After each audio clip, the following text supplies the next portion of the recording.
को बार बार उलझन में डाल रही थी। कुछ समझ नहीं आ रहा था कि आखिर हकीकत है क्या नौकरानी राखी की निर्मम हत्या की गई।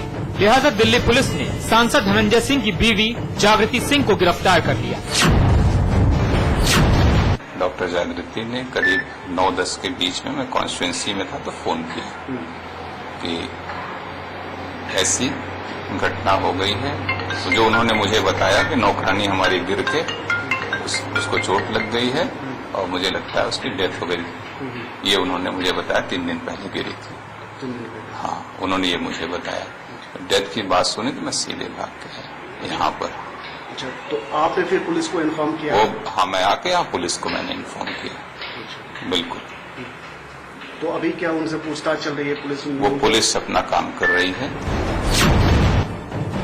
पुलिस अब उस शख्स की तलाश में जुटी थी जिसने दिल्ली पुलिस को इस वारदात से वाकिफ कराया था। जी हाँ, पुलिस को इत्तला देने वाला शख्स फ्लैट नंबर 175 का नौकर रामपाल था, जिसने नौकरानी राखी के कातिल को देखा था। घर के नौकर रामपाल के मुताबिक सांसद धनंजय सिंह की बीवी जागृति सिंह घर के काम को लेकर जालिम बन चुकी थी। नौकरानी राखी पर सितम ढाना डॉक्टर जागृति का शगल बन चुका था। नौकर रामपाल ने कई ऐसे सनसनीखेज राज से पर्दा उठा दिए जिसको सुन पुलिस भी दंग है। मसलन नौकरानी राखी के बाथरूम में कैमरे की बात सुन पुलिस सन्न रह गई। वो नौकरानी आपके यहाँ कब से थी, कितने दिनों से थी? आई थिंक पिछले 8-9 महीने या 1 साल से काम कर रही थी। सर, वो कहाँ के रहने वाली थी? आपके कंस्टिट्यूएंसी की थी या किसी और? उन्होंने ही किसी जो एजेंसी होते हैं सर्विस प्रोवाइडर, उनसे उन्होंने खुद ही उसको बात करके लिया था। फ्लैट के भीतर तकरीबन 20 सीसीटीवी कैमरे मिले हैं और दूसरा, मृतक राखी के जिस्म पर पड़े घाव देखे गए हैं, जो इस बात की ओर इशारा कर रहे हैं कि जागृति आरोपी है। पुलिस भी इस बात से सहमत है कि यकीनन फ्लैट नंबर 175 में राखी पर सितम ढाया गया। इस बाबत जब बाहुबली सांसद से सवाल किए गए तो धनंजय सिंह ने खुद को बचाते हुए अपने जौनपुर में होने की बात कही, जबकि हकीकत ये भी है कि बीएसपी सांसद धनंजय सिंह ने सबूतों के साथ खिलवाड़ किया, अपनी बीवी को बचाने की कोशिश की। यहाँ आने के बाद जब यहाँ पहुंचे, यहाँ हालात का पता चला तो उन्होंने सूचना दे दी। ऐसा मुझे अभी तक तो हमारे पास एफआईआर की कॉपी भी नहीं है और पुलिस ने भी कोर्ट के अंदर ओपनली कुछ नहीं बताया है, बल्कि उन्होंने इनके ऊपर यही इल्जाम लगाया कि भाई इन्होंने बताया नहीं हमें, या हमें इनसे रिकवरी करनी है, और ये सब बेस बना के उन्होंने रिमांड मांगी कोर्ट से। और हमारा कहना ये था कि भाई अगर हमारा कोई पार्ट होता, मैं तो यहाँ से बाहर था, अपने कंस्टिट्यूएंसी में था। पुलिस ने आरोपी जागृति और उसके पति बीएसपी सांसद को गिरफ्तार कर लिया है। पुलिस कड़ी दर कड़ी इस केस की तफ्तीश में जुटी हुई है, लेकिन जागृति ने अपने बचाव में घर में काम करने वाली नाबालिग नौकरानी और नौकर रामपाल के बीच गलत संबंधों का जिक्र किया। सच्चाई तो ये भी है कि डॉक्टर जागृति ने अपने रसूख का इस्तेमाल करते हुए नौकरों को बंधक बना के रखा, क्योंकि नाबालिग नौकरानी ने भी अपनी आप बीती पुलिस को बताई है। धनंजय सिंह का विवादों में रहना हमेशा चर्चा का विषय रहा है। बीते 5 सालों में धनंजय सिंह के परिवार और उनके नौकरों की संदिग्ध परिस्थितियों में मौतें पहले भी हो चुकी हैं। उनकी पहली पत्नी मनीषा सिंह ने जहां लखनऊ में खुदकुशी कर ली थी, वहीं 2 नौकरों के मौत पर भी सवाल उठे थे। यही नहीं, खुद धनंजय सिंह साल 2010 में जौनपुर में हुए दोहरे हत्याकांड के आरोप में जेल भी जा चुके हैं और उन पर गैंगस्टर भी लगाया गया था। इस बार उनकी पत्नी कानून के फंदे में पूरी फंसी नजर आ रही है। ब्यूरो रिपोर्ट के साथ अमरेंद्र नारायण सिंह, समाचार प्लस।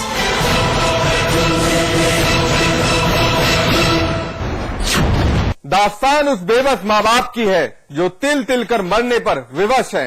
ना कोई उम्मीद है, ना कोई ख्वाहिश, हर चेहरे बेगाने हो गए हैं। जिगर के टुकड़े को बेधड़क मौत के घाट उतार दिया गया और आज वो बदकिस्मत परिवार सिर्फ एक ही सवाल कर रहा है कि किस लिए उनकी खुशियां मिटा दी गई।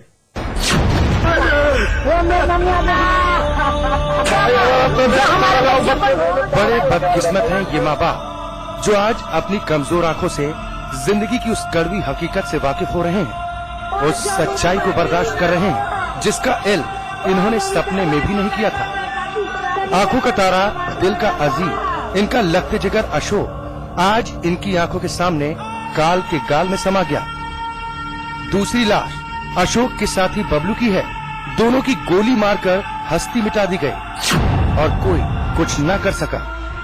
तड़पता बिलखता ये बुजुर्ग बाप एक टकी लगाए अपने लाडले के माथे को सहला रहा है और बस एक ही बात कह रहा है, लुट गई उसकी दुनिया, बर्बाद हो गई उसकी दुनिया। बदहवास हो चुकी ये माँ अपने बेटे के गम में टूट चुकी है। सिवाय यादों के बिखरे मोतियों को समेटने के अलावा कोई आस नजर नहीं आ रही।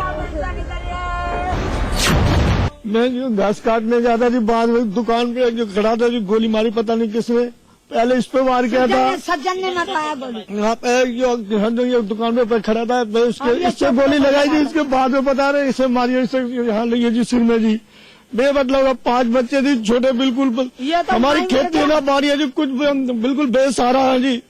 हमारे लुट गया, हमारे घर बर्बाद हो गया, छोटे छोटे बच्चे जी। हमारा हम जी दुकान है जो मैं मजदूरी करते हैं जी, हम बर्बाद हो गए बिल्कुल, हमारा कोई सहारा नहीं है जी बिल्कुल। एक वो सज्जन था और जी सिंह था प्रधान और सामल संघ था और एक वो दूसरा नेता, 4 जने ने इन्होंने गोली मरवा दी। और एक दरोगा था ये हसनापुर वाला, उन्होंने भी मरवा दी गोली। 11 बजे आया था कि अशोक तेरे को न्याय मिलेगा, ऐसे बोल के गया। 2 बजे गोली वाले पता नहीं कहाँ से आगे, मैं चौपले पे खड़ी थी और इसको गोली मार दी। कुछ भी नहीं था, पहले गोली मरवाई थी, 2 महीने हो गए, थाने वालों ने कोई इंसाफ नहीं दिलवाया। 5 लाख तो इन्हें दरोगा ने खाई। क्या इंसानी जिंदगी की कोई कीमत है? अगर है तो हमारी कानून व्यवस्था इस तरह क्यों आंखें मूंद कर मौत का खेल देख रही है? निर्दोष जान गंवाए तो गंवाए, ये सिस्टम है जो यूं ही चलता रहेगा। वारदात मेरठ के थाना हस्तिनापुर गांव लतीफपुरा की है। परिवार का इल्जाम है कि गांव के दबंगों ने चुनावी रंजिश में उनके बेटे अशोक की हत्या कर दी। वारदात उस वक्त अंजाम दी गई जब अशोक और बबलू मौत की आहट से बेखबर गांव की तरफ बढ़ रहे थे, लेकिन क्या पता था कि राह में मौत बनकर उनके दुश्मन घात लगाए बैठे हैं। बाइक सवार अज्ञात बदमाशों ने ताबड़तोड़ गोलियां दागते हुए अशोक और बबलू के जिस्म को छलनी कर दिया। अशोक समाजवादी पार्टी का कार्यकर्ता था, लिहाजा उसकी मौत का मलाल स्थानीय विधायक प्रभु दयाल वाल्मीकि को भी है। अभी कोई जानकारी नहीं हुई, मैंने अभी भी आपको बताया था, अभी कोई जानकारी नहीं हुई है। और पुलिस वहां गई है मौके पे, तो पुलिस मौके पे जाने के बाद पता चलेगा कि क्या मामला था क्या नहीं था। पहले भी मेरे को गोली मार, हाँ 1-1.5 महीने पहले भी गोली मारी थी, वो दोनों लोग जेल में भी हैं। तो अब पता नहीं क्या कहा जा सकता है, क्या हो सकता है, ये तो अभी कुछ भी नहीं कहा जा सकता। ये कौन सी पार्टी का था? अशोक समाजवादी पार्टी का कार्यकर्ता है। विधायक प्रभु दयाल ने मदद करने का भरोसा दिया है, जो मुमकिन होगा वो पूरा किया जाएगा। लेकिन बुजुर्ग माँ बाप का क्या, जिनकी खुशियाँ बिखर चुकी हैं? अब चाहे कोई कितनी भी मदद क्यों न कर दे, बेटा अशोक तो कभी लौट कर नहीं आएगा।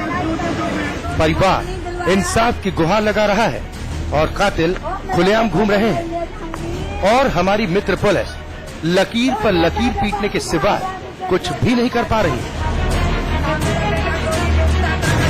अब्दुल कादिर, मेरठ, समाचार प्लस।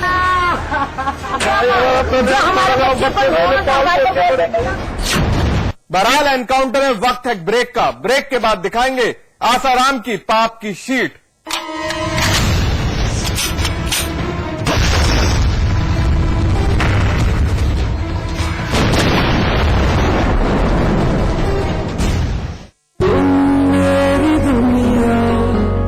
सजाती हो, कभी हौसला बढ़ाती हो, स्पेशल बनाती हो घर को। सिर्फ घर बनाते हैं, हम उसमें खुशियां बसाते हैं। सुपरटेक ताइवा इन्वर्टर बैटरी, नया रूप, नई तकनीक, अब पहले से 40% ज्यादा पावर बैकअप। ताइवा इन्वर्टर बैटरी। विराज कंस्ट्रक्शन प्रस्तुत करते हैं आपके शहर लखनऊ में फैजाबाद रोड पर संपूर्ण आवासीय योजना बीवीजी ग्रीन सिटी। मात्र 20% जमा करके पाए अपने सपनों का घर। आज ही संपर्क करें 0522-309-3500। सेल्फ डिफेंस का जुनून सवार है, स्ट्रेंथ के लिए यही देती हूँ। इस इंटेलिजेंट सुपरमैन को खीर बहुत पसंद है। हस्बैंड को ऑफिस में भी बिरयानी चाहिए। breakfast, lunch, dinner. Wow!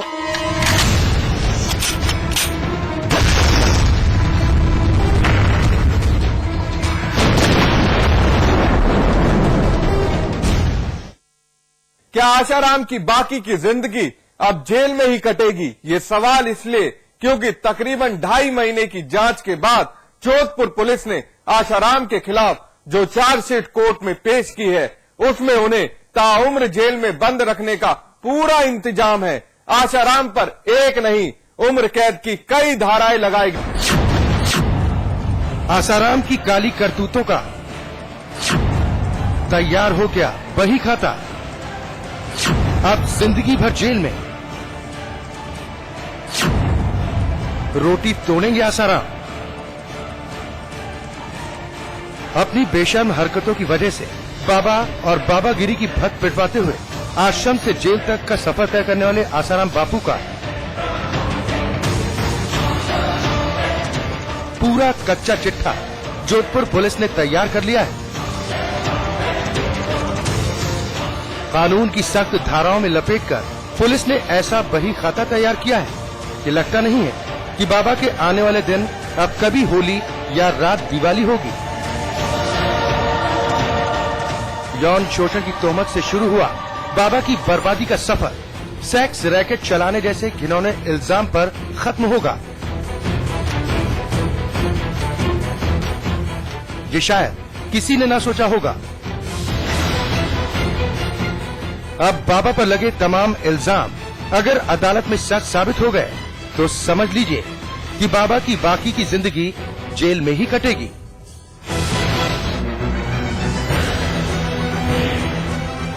Asaram पर जोधपुर पुलिस ने जो कानूनी धाराएं लगाई हैं, वो बाबा को बाकी पूरी जिंदगी जेल में रखने के लिए काफी है।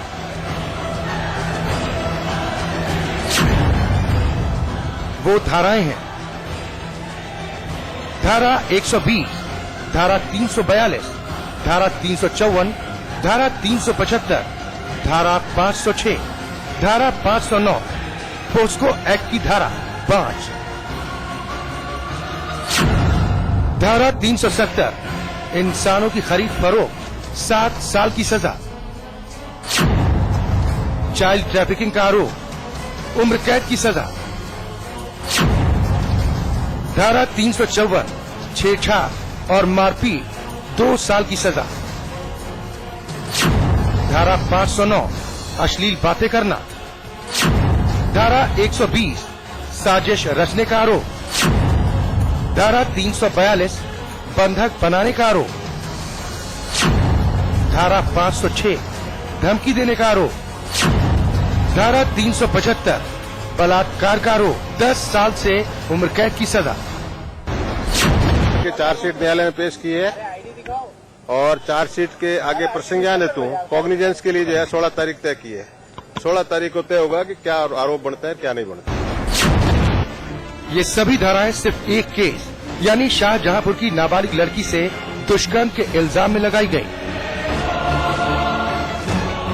बाबा आसाराम के सभी पापों का हिसाब करने की तैयारी चल रही है। अगर ये सभी आरोप साबित हो गए तो बाबा लंबे वक्त के लिए नब जाएंगे।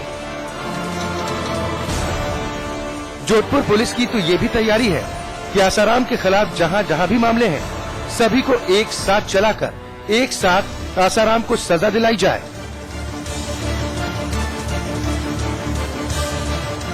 आसाराम के खिलाफ चार्जशीट तो पहले ही पेश कर दी जाती,